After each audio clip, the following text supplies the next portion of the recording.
할렐루야. 주께서 우리 모두에게 넘치는 은혜를 주시기를 소원합니다. 우리가 이 시간에 함께 나누고자 하는 말씀의 제목은 그리스도 예수 안에서의 자유입니다. 본문은 갈라디아서 2장 1절에서 10절이 되겠습니다.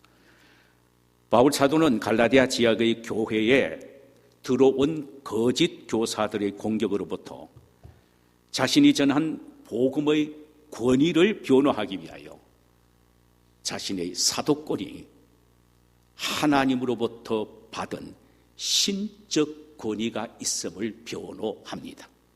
이어서 자신이 전한 복음은 예루살렘의 사도들로부터 가르침을 받은 결과물이 아니라 부활하신 예수 그리스도를 직접 만나서 복음을 듣고 이방인의 사도로 부름을 받았다는 등 회심 뒤 자신의 행보에 대해서 상세하게 1장 전체를 통하여 기술을 했습니다. 그는 다메섹에서 회심한 뒤 아라비아로 갔다가 다시 다메섹으로 돌아왔으며 3년이 지난 뒤에야 게바와 교제하기 위하여 예루살렘에 올라갔었고 거기서 15일 동안 유하다가 고향 다소에 가서 그가 8년을 지내면서 있었는데 바나바의 간곡한 부탁으로 안디옥 교회에 와서 1년 동안 함께 목회를 하는 동사 목회를 하게 됩니다. 오늘 본문 1절은 이렇게 시작이 됩니다. 14년 후에 내가 바나바와 함께 디도를 데리고 다시 예루살렘으로 갔나니 라는 말씀으로 시작합니다. 바울은 자신이 회심한 지 14년이 지난 뒤 유대인 바나바와 헬라인 디도와 함께 다시 예루살렘으로 올라갔다라는 것입니다.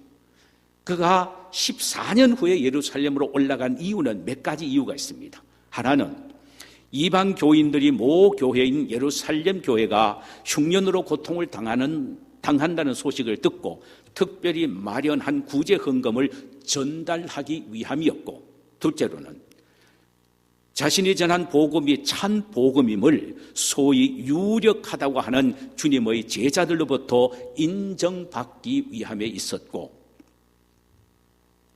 여기에 대한 내용이 본문 2절에 이렇게 기록되어 있습니다.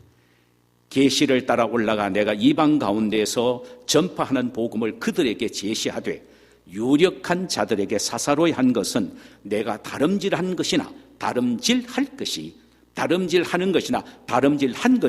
헛되지 않게 하려 함이니라. 자기가 지금까지 정성스럽게 복음을 전한 그 복음의 결과가 헛되지 않기 위해서는 예루살렘에 올라가서 다른 사도들의 엔도스먼트, 인정을 받기를 원해서 이제 예루살렘으로 올라간 것입니다. 마지막 하나는 예루살렘에서 열리는 종교회의에 참석하기 위해서입니다. 이때 바울과 바나바는 1차 전도 여행을 마치고 파송교회인 안디옥 교회에 돌아와 있었습니다. 2차 전도 여행을 통하여 많은 전도의 열매가 맺혀졌고 교회를 세웠지요. 사도 바울이 전한 복음은 아주 단순했습니다. 예수 그리스도의 십자가의 구속 사건을 믿기만 하면 의인이 되고 구원받아 하나님의 자녀가 된다는 진리였습니다. 그런데 유대주의자들이 사사건건 시비를 걸고 물고 늘어졌습니다. 그들은 믿음으로는 구원 얻는 것으로 불충분하니 율법의 행위와 할례를 받아야 한다. 그래야만이 구원을 받는다라고 주장합니다. 이것은 거짓 진리입니다. 그러나 이방 교회 대부분이 이들의 거짓 진리의 미혹을 받아 영적으로 큰 혼란에 빠지게 되는 것입니다. 특별히 이방 교회 가운데 제일 큰 교회였던 안디옥 교회가 엄청난 데미지를 입게 됩니다. 그러던 중 교회의 지도자들이 회의를 해서 바나바와 그리고 바울과 디도 등 세 사람을 예루살렘에 보내어 사도들을 통하여 이 문제 해결을 요청하기를 원했던 것입니다.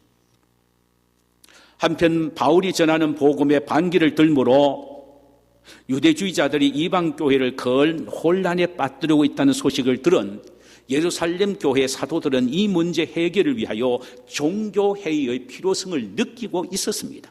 바로 그때에 이제 하나님의 계시로 바울 일행이 예루살렘에 올라와 사도들을 만나서 이 이야기를 하게 된 것이죠. 그때 사도들과 몇 명의 바리새인과 익명의 유대주의자들이 참석했던 것 같습니다. 최초의 예루살렘 회의라고 일컬어지는 이 회의의 상황은 사도행전 15장에 잘 기록이 되어 있습니다. 내용을 요약하면 이렇습니다.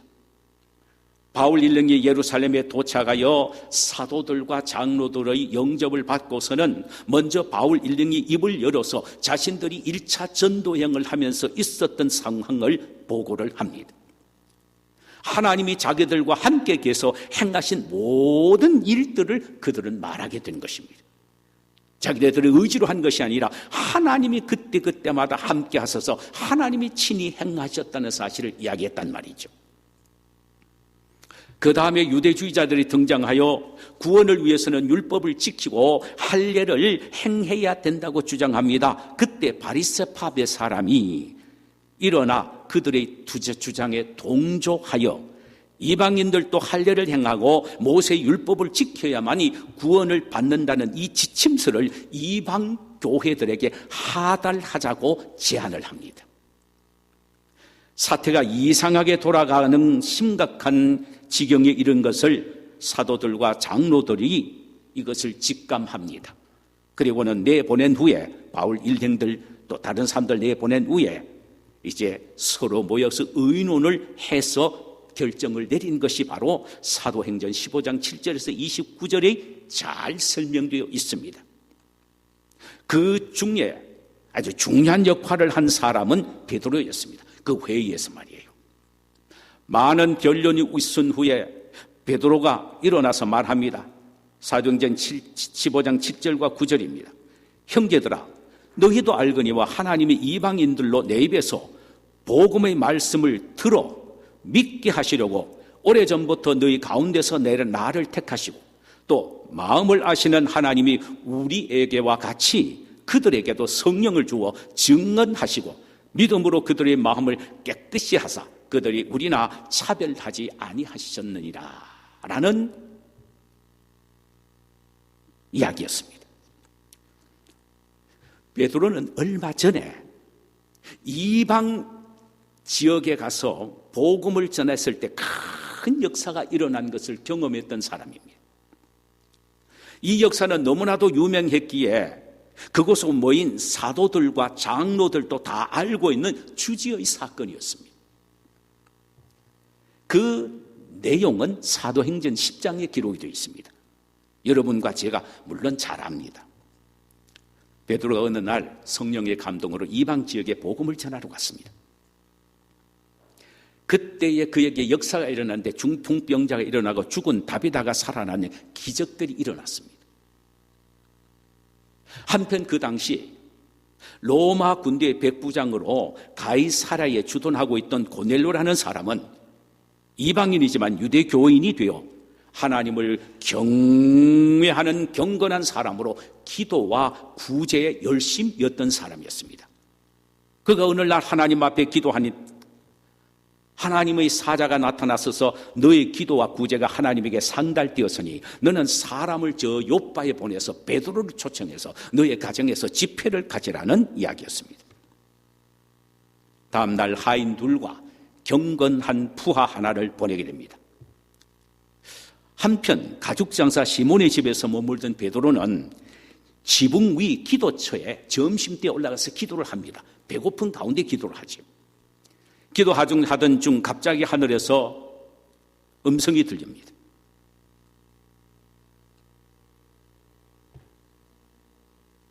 그리고는 환상이 보입니다. 내 귀가 메어진 보자기 하나가 자기 앞에 내려오는 환상이었습니다.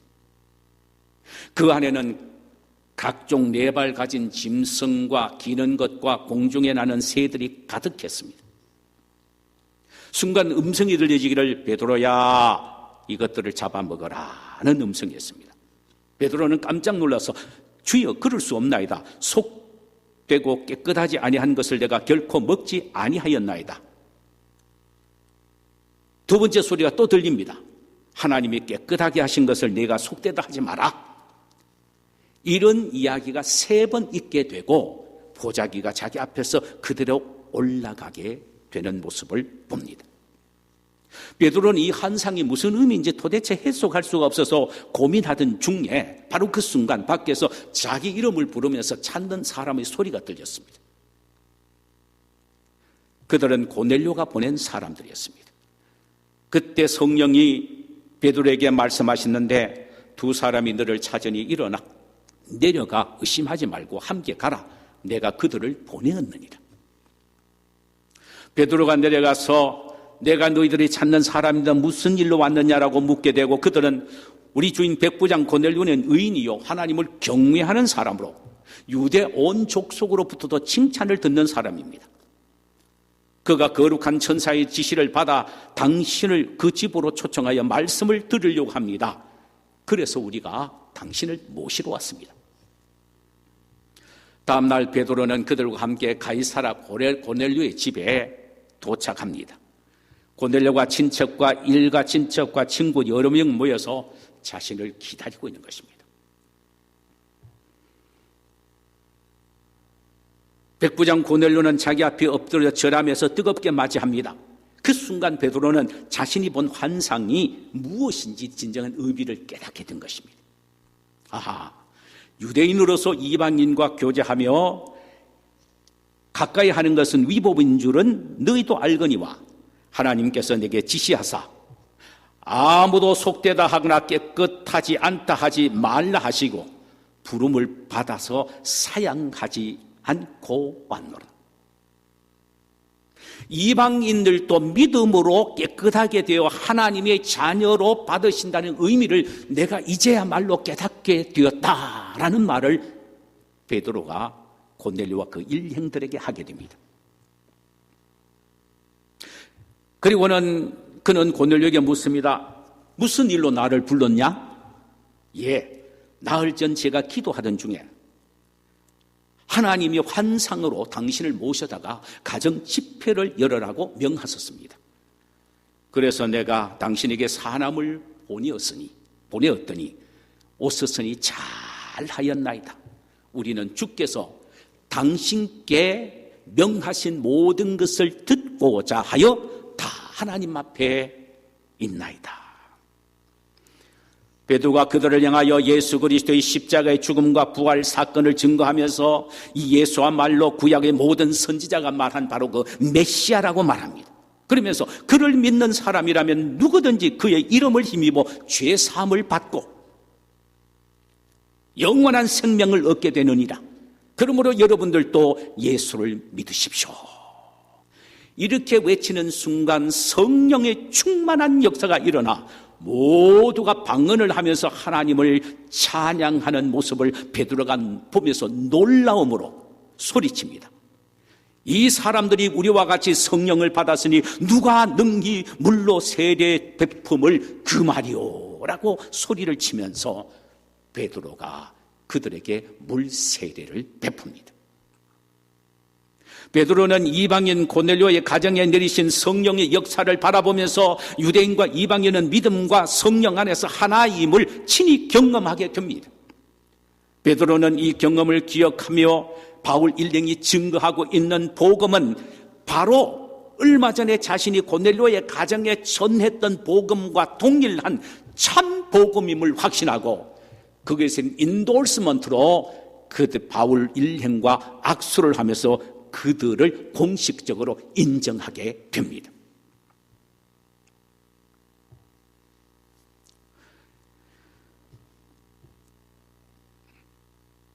이어 베드로는 바울을 반대한 율법주의자들을 향하여 사도행전 15장 10절과 11절에서 다음과 같이 책망을 하지요. 그런데 지금 너희가 어찌하여 하나님을 시험하여 우리 조상과 우리도 능히 매지 못하던 멍에를 제자들의 목에 두려느냐? 그러나 우리는 그들이 우리와 동일하게 주 예수의 은혜로 구원받은 줄을 믿노라. 우리 조상도 우리도 매지 못했던 이 율법을 어떻게 우리도 매지 못했던 율법을 저들에게 매여서 노예로 만들려고 하느냐 하면서 책망을 합니다. 너희들이 진정 율법을 지키고 있느냐? 그것도 못 지키면서 이방인들에게 율법 지키라고 오히려 멍에를 크게 메고 있느냐라는 의미입니다.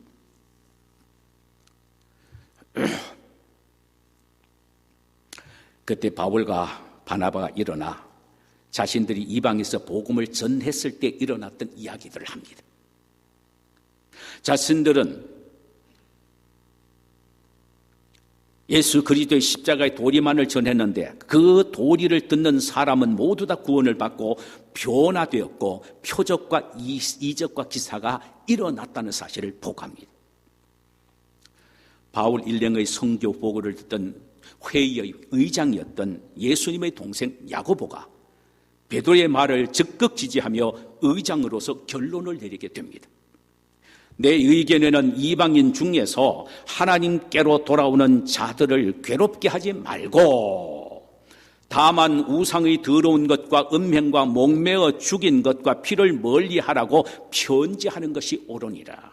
이방인들이 예수에게 돌아와 믿음을 갖는 것 절대로 그들을 괴롭게 하지 말라. 그게 바로 진짜 복음을 듣고 돌아오는 모습이다. 단지 4가지만 금지를 시키자. 하나는 우상 제물 먹지 말고, 피를 먹지 말고, 목매어 죽은 것을 먹지 말고, 음행을 멀리하라. 그리하면은 너희들이 평안하게 되노라라는 이 편지를 써서 보내자는 것입니다. 야고보의 제안에 만장일치로 결론을 내리고 이 회의의 결과를 써서 바나바와 바울과 디도와 함께 특별히 예루살렘 사도들이 보내는 2사람 유다와 실라를 증인으로 파송하여 그들과 함께 이방 교회의 중심인 안디옥 교회에 보냅니다. 안디옥 교회 교인들 앞에서 이 편지를 읽습니다. 그 편지를 듣는 온 교회는 기뻐합니다. 바울은 갈라디아서에서 여러 해 전 사도행전 15장의 예루살렘 공회가 결정한 오직 믿음으로만 구원을 얻는다는 이신층의 교리를 다시 소개하면서 율법과 할례를 아직도 주장하는 유대주의자들의 미혹에 넘어가지 말 것을 갈라디아 교인들에게 강력하게 호소합니다. 오늘 본문을 통하여 사도 바울이 매우 강조하는 것이 있습니다. 예수 그리스도의 십자가에 대한 믿음을 가지면 의인이 될 뿐만 아니라 하나님의 자녀가 되고 또 삶 속에 위대한 능력을 경험하며 산다는 것이 이게 중요합니다. 이것이 오늘 바울이 설교하는 핵심입니다. 그것은 뭐냐? 자유라는 것입니다. 자유.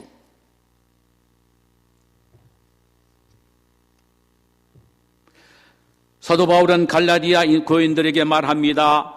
예수 그리스도의 십자가의 구원 사건을 믿음으로 자유를 누리는 존재가 되었는데 거짓 스승들의 유혹에 빠져 다시 율법의 노예가 되므로 자유를 빼앗기는 어리석은 자가 되지 말라고 강력하게 말합니다.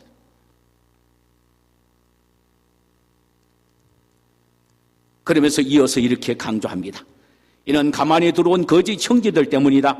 그들이 가만히 들어온 것은 그리스도 예수 안에서 우리가 가진 자유를 엿보고 우리를 종으로 삼고자 합니다. 예수 그리스도 안에서 우리가 자유자가 됐는데 믿음으로 모든 문제가 해결된 자유자가 됐는데 또 율법을 행함으로 구원을 받고자 하는 그 쓸데없는 열정, 오히려 그것이 족쇄가 되고 멍해가 돼서 자유를 빼앗기는 일이라는 것입니다. 갈라디아 교인들이 더 이상 속지 마십시오. 저들이 주장하는 것은 거짓 가르침이다라고 단호하게 말하고 있습니다. 그러면서 그는 그리스도인들이 자유를 누리기 위해서는 몇 가지 조건을 제시합니다. 하나는 예수 그리스도 안에 있어야 한다는 것입니다. 4절에 그리스도 예수 안에서 우리가 가진 자유. 여러분, 자유는 예수 그리스도 안에서만 있습니다. 사도행전 8장 1절에서는 로마서 8장 1절에서는 그러므로 이제 그리스도 예수 안에 있는 자는 결코 정죄함이 없다. 여기에 정죄함이 없다는 말은 죄로부터의 자유함입니다. 정죄로부터의 자유함입니다. 예수 안에 있으면 자유를 누리는데 죄의 정죄로부터의 자유함이라는 것입니다. 예수 안에 있다는 말은 예수님과 연합해 있다는 말이며 예수님의 생각이 나의 생각이고 예수님의 마음이 나의 마음, 예수님이 요구하시는 것을 그대로 예수님의 뜻대로 살아드리는 순종하는 삶, 이것이 바로 그리스도 안에 있는 삶입니다. 바로 이런 그리스도 안에 있을 때에 평안과 자유함이 있다는 것입니다. 예수 밖에 있을 경우에는 아무리 많은 명예와 물질을 가지고 있다 하더라도 거기는 진정한 자유가 없다라는 것입니다. 오직 예수 안에만 자유함이 있다는 것입니다.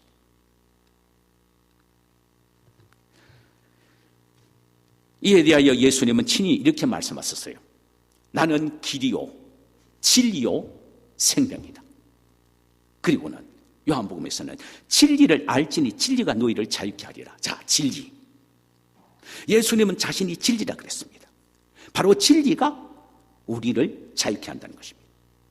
진리란 영원히 변하지 않는 참된 이치를 말합니다. 예수님은 자신이 변하지 않는 참된 이치인 진리라고 말씀하셨어요. 세상 모든 것은 변하나 예수님은 어제나 오늘이나 영원토록 변하지 않는 참된 진리란 말씀입니다. 그렇습니다. 예수님은 십자가의 죽음을 통하여 우리의 모든 죄를 청산해 주신 면에서는 진리이십니다.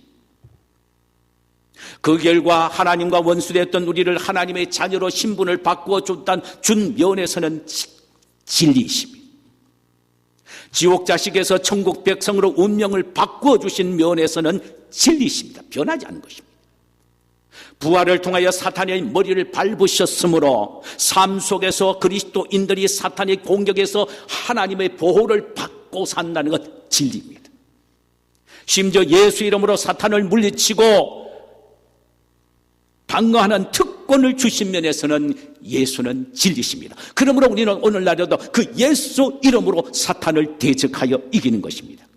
더 나아가서 영원한 생명인 천국을 주신 면에서는 예수님은 진리십니다.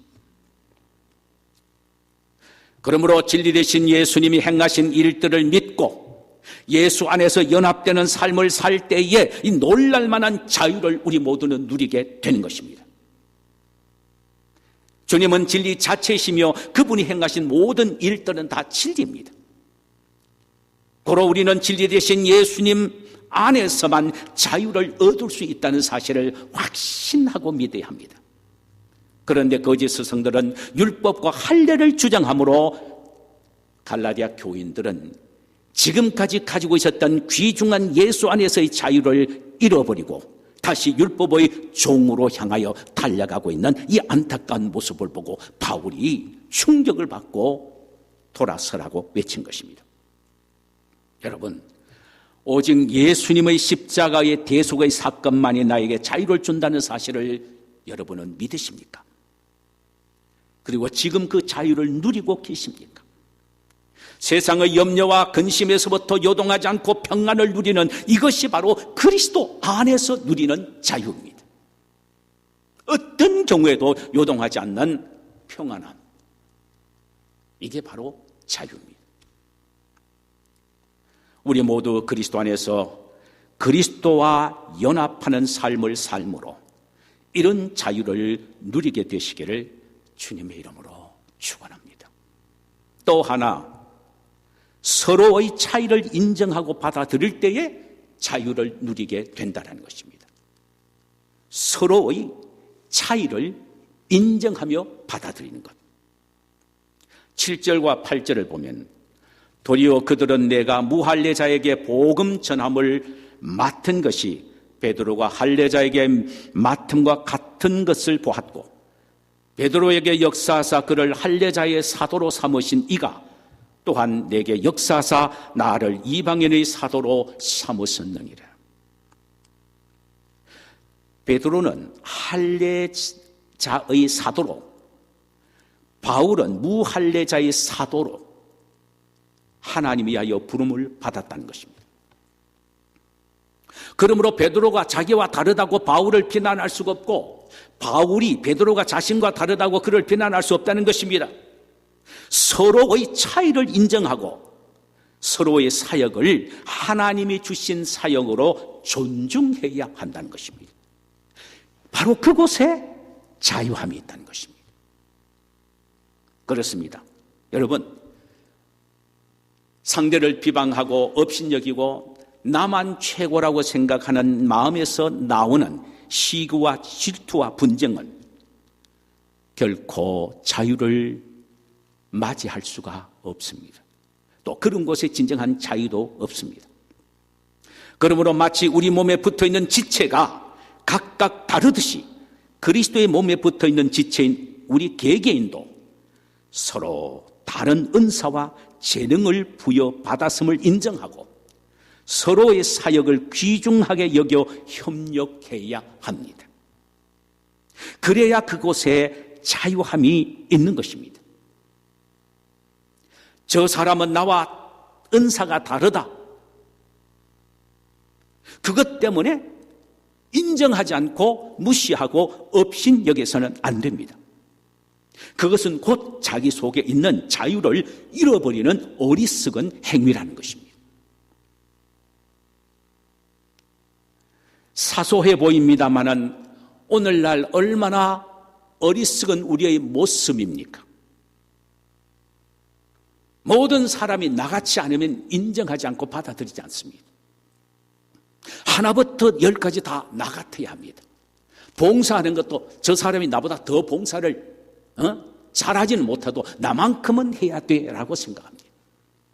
그래서 자기보다 조금 부족하면은 무시하고 업신여기는 것입니다. 여러분, 그 안에 자유가 있습니까? 없습니다. 하나님 앞에서 하나님이 주신 은사이고 하나님이 세우신 사람이고 하나님 앞에서 하는 사역이기에 나와는 다르다는 사실을 인정하고 받아들일 때 거기에 참된 자유가 있습니다. 예수를 믿는 우리는 믿음으로 의롭게 된 사람들입니다. 또 예수를 믿음으로 우리는 거룩하신 하나님의 자녀가 되었습니다. 그런 우리는 예수 안에서 이제는 자유함을 누리며 살아야 합니다. 정죄로부터의 자유함, 사단과 죄의 공격으로부터의 자유함, 세상의 모든 염려와 근심으로부터의 자유함을 누릴 수 있는, 또 누려야 하는 특권을 가진 자유인들입니다. 우리 모두가 삶 속에 매일매일 이러한 자유를 누리는 우리 모두가 되시기를 주님의 이름으로 축원합니다. 예, 우리 이 시간에 찬송 한 장 부르실까요?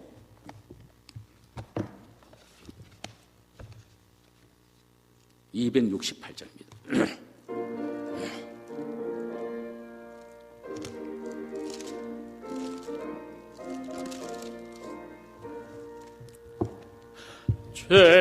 죄에서 자유를 얻게 함은 보혈의 능력, 주의 보혈, 시험을 이기고 승리하니 참 놀라운 능력이로다.